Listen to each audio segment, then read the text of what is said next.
ګوره قسم قسم چالونه ولا ورځي په مختلفو طریقو دله راتاویږي.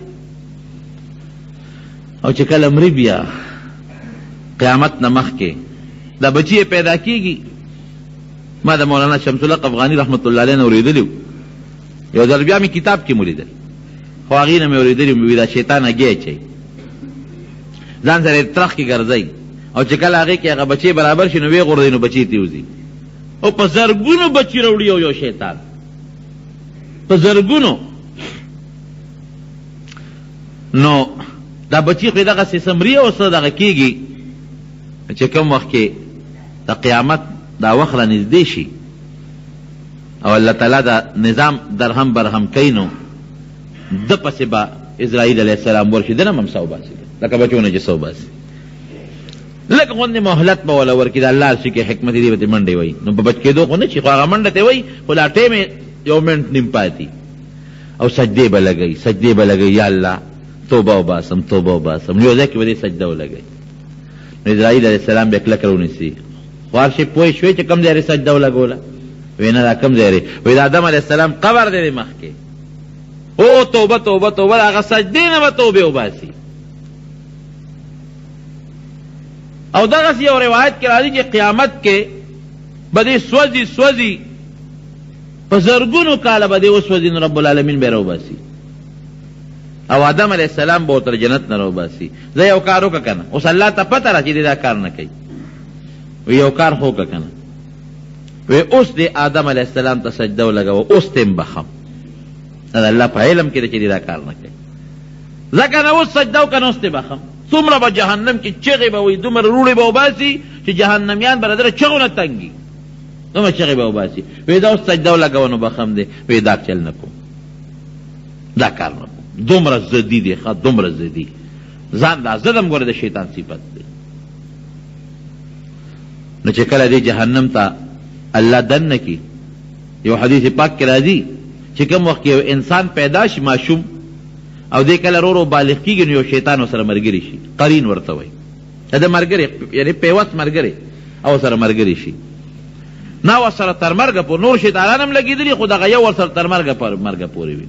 نو د قیامت پر ورځ چې دا کافر سړی الله جهنم ته غورځوي یا دا بدبخته ګناهګار چې الله جهنم ته غورځوي نو چې هغه کوم د جون ملګری شیطان نو اب ورسره په یو پړي وتړي، په یو دغه به وتړي څه ورته وایي دا اتکړی باندې زنځیر به وتړي او دواړه به جهنم ته وغورځوي. مولوي صاحب د خدای پاک وبخي چې دا حدیث یې مونږ ته وی نه هغه وی هغه سزا د انسان هغه عذاب په خپل ځای، خو دا ډېر لوی شرم دی چې په یو زنځیر سړی د شیطان سره تړلی شوي او جهنم ته غورځېږي.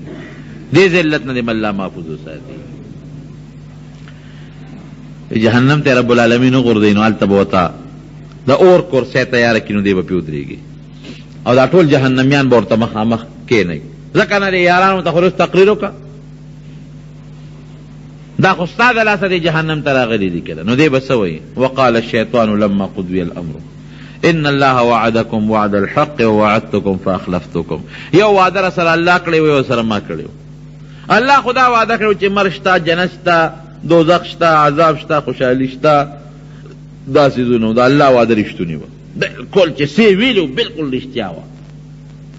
یو د سره ما وعده کړې وه چاته به مې وي خدای نشته، چاته به مې وي دوه دي، چاته به مې وي مرګ نشته، چاته به مې وي جنت نشته، چاته به مې وي دوزخ نشته. فاخلفتکم ګورې ما ټولې وعدې در سره خرابې وکړلې، ټولې غلطې ثابتې شوې.